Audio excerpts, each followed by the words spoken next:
Good afternoon students. तर आजच्या व्हिडिओमध्ये आपण रॅशनल नंबर आणि इरॅशनल नंबर जो इयत्ता 8वीचा जो मॅथ्सचा पहिला चॅप्टर आहे तो बघणार आहोत. आधी आपल्याला थोडंसं बेसिक घ्यायचं आहे, त्याच्यानंतर प्रॅक्टिस सेट आपण लगेच याच व्हिडिओमध्ये आपण सुरू करणार आहोत. प्रॅक्टिस सेट 1.0 व्हिडिओ पूर्ण बघा, चॅनलला सबस्क्राईब करा, व्हिडिओला लाईक आणि कमेंट नक्की करा, फ्री असते ते, आणि व्हिडिओला शेअर नक्की करा. तर चला व्हिडिओ सुरू करू. तर बेसिकमध्ये बघा, चॅप्टरचं नाव बघा, रॅशनल आणि इरॅशनल नंबर स्टँडर्ड 8 मॅथ्स. तर नॅचरल नंबर्स कोणते असतात तुम्हाला माहित असेल. नॅचरल नंबर म्हणजे ते सर्व नंबर जे 1 पासून पुढे सुरू होतात, 1 2 3 4 आणि असे इन्फानाइट. इन्फानाइट म्हणजे काय, अनंत, म्हणजे ज्याचा काही शेवट नाही असे नंबर्स त्याला आपण म्हणतो इन्फानाइट. ते 1 ते अनंतपर्यंत जे नंबर असतात त्याला आपण म्हणतो नॅचरल नंबर्स. त्यानंतर असतात होल नंबर्स. होल नंबर्स जे ते 0 पासून सुरू होतात. नॅचरल नंबर आणि होल नंबर हे एकच असतात, फक्त नॅचरल नंबरमध्ये जे सुरुवात 1 पासून होते आणि होल नंबर जी संख्या तिची सुरुवात जी होते ती 0 पासून होते, नॅचरल नंबरची 1 पासून होते. ठीक आहे. त्यानंतर आहे इंटेजर्स. तर इंटेजर्स जे आहेत ते पॉझिटिव्ह नंबर आणि निगेटिव्ह नंबर त्यामध्ये सगळे इन्व्हॉल्व होतात. तर तुम्हाला जर विचारलं तर सगळ्यात मोठी संख्या कोणती आहे तर तुम्ही सांगू शकता का, तर याचं उत्तर आहे नाही. कारण तुम्हाला जसं मी आधी सांगितलं इन्फानाइट पर्यंत, कारण अशी कोणती संख्या नाही जी शेवटची संख्या किंवा सगळ्यात मोठी संख्या असं आपण म्हणू शकतो. इन्फानाइट ब्रह्मांडामध्ये आपण अजून कोणीही अशी तयारच करू शकत नाही अशी. त्याचप्रमाणे जे लहान संख्या सुद्धा जी आहे ती आपण निगेटिव्ह जी नंबर आहे, निगेटिव्ह जी संख्या ती सुद्धा आपण सगळ्यात लहान संख्या कोणती ती सांगू शकत नाही. आपण म्हणतो की 0 सगळ्यात लहान संख्या आहे, पण 0 ही सगळ्यात लहान संख्या आहे का, तर नाही. 0 पेक्षा सुद्धा निगेटिव्ह मध्ये अजून संख्या असतात. त्याचप्रमाणे बघा, इंटेजर्स म्हणजे काय, तर -4 -3 -2 -10 अशा प्रकारे 0 पर्यंत, आणि नंतर 1 2 3 4 5 आणि अशी म्हणजे लेफ्ट साईडला सुद्धा मायनसमध्ये सुद्धा इन्फानाइट आणि प्लसमध्ये सुद्धा इन्फानाइट, आणि मध्ये जे असणारे 0 त्याला आपण म्हणतो इंटेजर्स. ठीक आहे. त्यानंतर आहेत रॅशनल नंबर्स. तर रॅशनल नंबर्स म्हणजे कोणते नंबर्स, तर असे नंबर्स किंवा अशा संख्या ज्या फ्रॅक्शनमध्ये असतात. फ्रॅक्शन म्हणजे काय, त्यात किंवा त्याला आपण असं म्हणतो m/n अशामध्ये. हे बघा, 25/3 ही कोणती संख्या आहे, रॅशनल नंबर आहे. 10/7 रॅशनल नंबर. -4 rational number. कसं, कारण बघा -4/1 जर आलं तर याला सुद्धा आपण काय म्हणतो, रॅशनल नंबर. फ्रॅक्शनमध्ये आता फ्रॅक्शन सॉल्व्ह करून इथं -4 घेतले, त्यामुळे आपण याला रॅशनल नंबर घेतो. ठीक आहे. 3 8 त्या तुम्हाला प्रमाणे सांगितलं. 3/1 काय येणार, रॅशनल नंबर येणार. 8/1 रॅशनल नंबर. तर यांना सॉल्व्ह केलं, 3ला आपण 1 भाग दिला, 3ला जर का 1ने भाग दिला किती येणार, 3. तर त्या प्रमाणाचा रॅशनल नंबर 3 येते, 8 येते. ठीक आहे. आणि आता आपण बघूया प्रॅक्टिस सेट 1.1. तर प्रॅक्टिस सेटमध्ये जर तुम्ही बघितलं, तुम्हाला काय करायचं, तुम्हाला असे 3-4 फ्रॅक्शनमध्ये अशा संख्या दिलेल्या असतात, त्यांना तुम्हाला जे ते असे लाईनमध्ये सॉल्व्ह करायचं असतं. तर चला आपण एक सॉल्व्ह करून दाखवतो मी तुम्हाला, म्हणजे तुम्हाला जे आयडिया येऊन जाईल की सॉल्व्ह कशी करायची. आता हे बघा, 3/2 दिले, इथं 5/2 दिले, आणि इथं -3/2 दिले. त्याला सॉल्व्ह कसं करायचं, सगळ्यात पहिले तुम्हाला जे ती अशी लाईन ड्रॉ करायची बघा, थोडीशी मोठी घ्यायची ती. ठीक आहे. आता प्रॅक्टिस सेटमधलं तुम्हाला एक्झाम्पल द्यायचं कारण म्हणजे की वेळ वाचलेला तुमचा, आणि तुम्हाला सरळ प्रॅक्टिस सेटचे जे क्वेश्चन त्या लेवलचे क्वेश्चन तुम्हाला सॉल्व्ह केल्यानंतर तुम्हाला सुद्धा समजल्यावर कॉन्फिडन्स येईल की आपण एक क्वेश्चन सॉल्व्ह करू शकतो. ठीक आहे. तर चला हे बघा, तर आता इथं आपल्याला दिले, सगळ्यात पहिले काय दिले 3, आणि न्यूमरेटर किती बघा, आधी सगळ्यात आधी काय चेक करायचं, डिनॉमिनेटर किती दिले, 2 आहे. तर काय करायचं, आधी जे नंबर लिहून घ्यायचे 0, त्यानंतर 1 2 3 4, त्याच्यानंतर मायनसमध्ये निगेटिव्हमध्ये काय -1 -2 -3 आणि -4 हे जे नंबर्स आहेत ते लिहून घ्यायचे. आता हे थोडेसे मोठे करतो म्हणजे तुम्हाला इझिली जे सापडून जाईल. ठीक आहे. हा 0 आहे. अशा बघा, हे जे 4 3 2 1 हे ते नंबर्स आहे, आणि मध्ये जे पार्ट करते. आता इथं बघा, इथं डिनॉमिनेटर किती आहे, 2 आहे.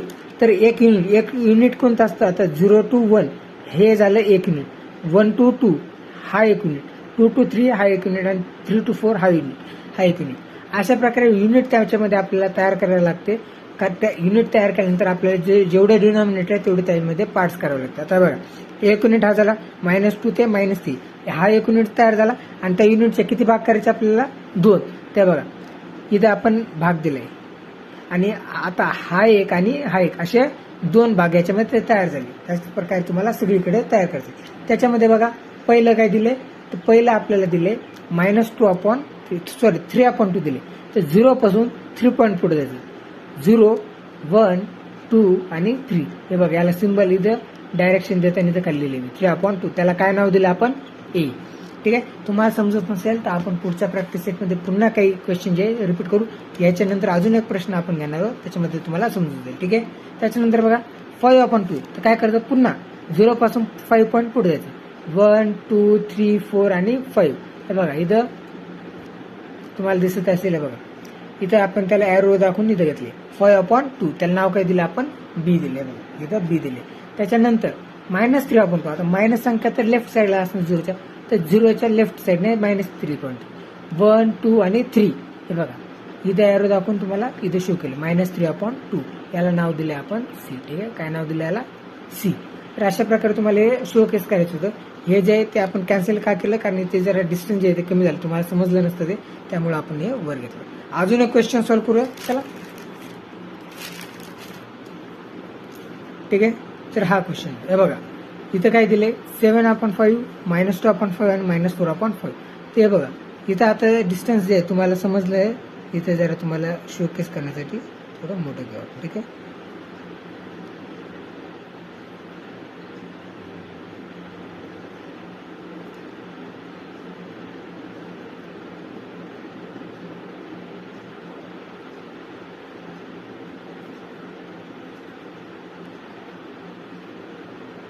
ठीक आहे. हे बघा आता इथं आपण पहिलं 0, 1 सॉरी इथं नाही 0, 1, 2, 3, 4 परत इथं -1, -2, -3, -4 हे आपण जे घेतो. त्यानंतर काय करायचंय 7/5. आता किती पार्ट तयार झाले पाहिजे 5. तर एका युनिटमध्ये 5 पार्ट तयार झाले पाहिजे. हे बघा 0 to 1 1 युनिट, त्यामध्ये 1, 2, 3, 4 आणि 5 युनिट तयार झाले. आणि त्याच्यानंतर अशा सगळीकडे 5 पार्ट करायचे एका युनिटमध्ये. त्याच्यानंतर आता वर किती न्यूमरेटर किती आहे 7 आहे. तर 7 बघा 0 पासून 7 पण पुढे जायचं 1, 2, 3, 4, 5, 6 आणि 7.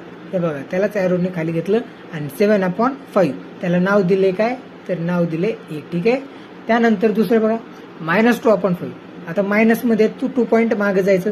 हे बघा 0, 1 आणि 2 इथंच भेटलं 2 आणि ते -2/5 याला काय नाव दिलंय आपण बी. काय नाव दिलंय मैत्रिणींनो बी दिले. ठीक आहे, त्याच्यानंतर -4/5 -4 बघा पुन्हा 4 पॉईंट मागे जायचं 1, 2, 3 आणि 4.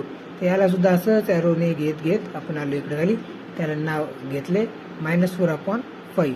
त्याला नाव काय दिलं आपण मित्रांनो आणि मैत्रिणींनो सी. तर अशा प्रकारे तुम्हाला जे नंबर लाईन जे त्या तिथे शोकेस करायचे असते. एकदम एक्झाम्पल तुम्हाला सोपं समजून सांगितलं मी. समजलं नसेल तर कमेंटमध्ये नक्की सांगा. अजून काही एक्झाम्पल आपण देऊ. तुमचा हा जो सिलेबस आहे 8वीचा तुमच्या 7वीच्या सिलेबस पैकी एकदम मॅचिंग आहे. थोडंफार जर का आपण बघितलंय डिफिकल्टी लेवल तर सेम सिलेबस आहे. तुम्हाला जास्त काही चिंता करायची गरज नाही. कमेंटमध्ये मला नक्की सांगा तुम्हाला जर समजलं नसेल तर. व्हिडिओला पूर्ण बघितल्याबद्दल तुमचे अभिनंदन. चॅनलला सबस्क्राईब करा, तुमच्या मित्रमैत्रिणींना व्हिडिओ नक्की शेअर करा. आणि उन्हाळ्याच्या सुट्ट्यात सुद्धा जर तुम्ही अभ्यास करताय तर ते खरंच खूप चांगली गोष्ट आहे.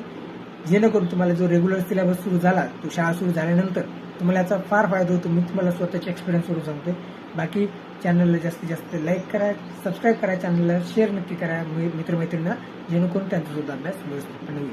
तर आजच्या व्हिडिओमध्ये एवढंच. धन्यवाद. जय हिंद, जय महाराष्ट्र. आणि हो, स्कॉलरशिपचा सुद्धा आपण सिलेबस घेणार आहोत तो सुद्धा नक्की